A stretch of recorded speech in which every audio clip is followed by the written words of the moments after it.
Today's sentencing of that cancer doctor who will likely spend the rest of his life behind bars. Dr. Farid Fata took an oath to do no harm.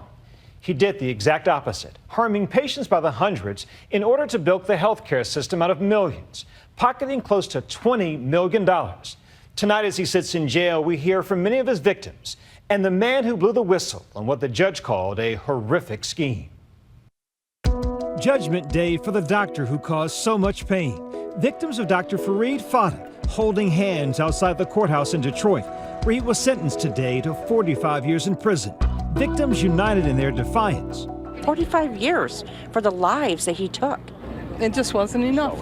Fata's crime? Intentionally misdiagnosing more than 550 people, often prescribing treatment for cancer they did not have. His practice billed more than $34 million to patients and insurance companies. But Dr. Fata gave poison to people who didn't even have cancer.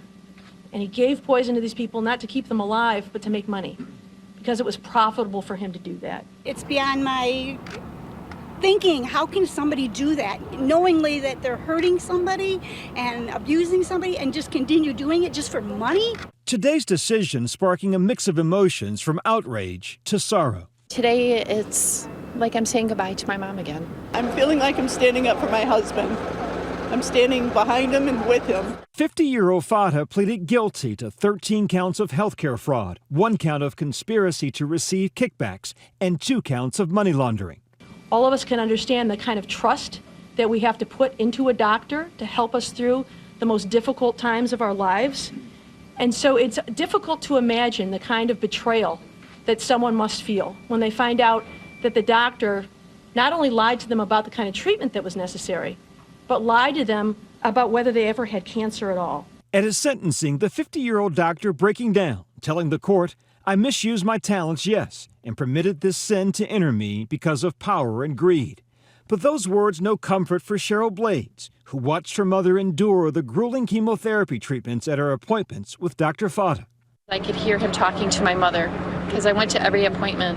So I could hear him talking to her and promising her to save her. The toll? Lifelong damage, side effects of treatments they should have never endured. We have seen patients who have organ damage, patients who've lost teeth, who have nerve damage, who have serious damage to their immune systems, who have lost bone in their sinus cavities. These are not side effects that they will ever recover from. These drugs are basically poisons, and you use them in someone who has cancer because they will kill the cancer cells. But when you do that, you know that there are going to be side effects, and often very, very severe side effects in those patients as part of that treatment. One of his patients, 53-year-old Monica Flagg. I was referred to Dr. Fata for hematology consultation. I was feeling fine.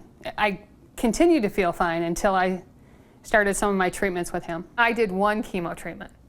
The others did so many that they're practically dead anyway. In 2012, Dr. Fata told her she had cancer. He said we caught it early and that I would be on a lifetime maintenance dose of chemotherapy. So it wasn't going to be a real aggressive treatment. After breaking a leg, she was delivered life-changing news from another doctor in Fata's practice. She was perfectly healthy. He read my chart. He looked at me very strangely. I'll never forget the look. He came back again the following day and said to me, "I want you to know I work for Dr. Fata, and I want you to know you're 51, you're extremely active, you're a professional. You don't have cancer, and you need to not ever go back to Dr. Fata." She had no reason not to trust Dr. Fata, who was a respected doctor in the community, married with children of his own. He trained at the prestigious Memorial Sloan Kettering Cancer Center in New York.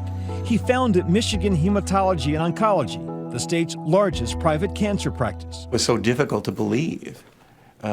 Here's a physician with a background that's second to none in Michigan. Fata's criminal enterprise was crushed, thanks in large part to this man, his former practice manager, George Karachi, who started asking questions when 2 nurses abruptly gave their notice.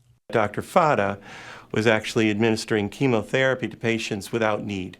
He was also explaining that patients who were on hospice were taken off hospice and put on chemotherapy, put back on chemotherapy. He also pointed out that patients who were receiving chemotherapy without disease were receiving it to the very last day of life. In 2013, after he learned what was going on, Karachi filed a federal whistleblower lawsuit. I think he was very successful with compartmentalizing staff and creating an element of fear among his staff.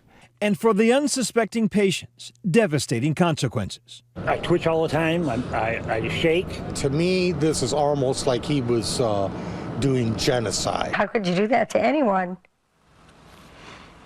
And my family. Once investigators learned of Fata's crimes, they acted swiftly and arrested him. For most cancer patients, the enemy is the disease that they vow to fight. In this case, the doctor was the enemy in disguise. Cancer treatment is some of the most rigorous, grueling therapy that we have. And it's not just a patient who's going through that therapy. The whole family is going through it. Loved ones, children, parents. To think that families were put through this is almost unthinkable. For Monica Flagg and many of Fata's victims, the 45-year prison sentence he received is not enough for the man who took so much from so many. There's many nights where I still cry.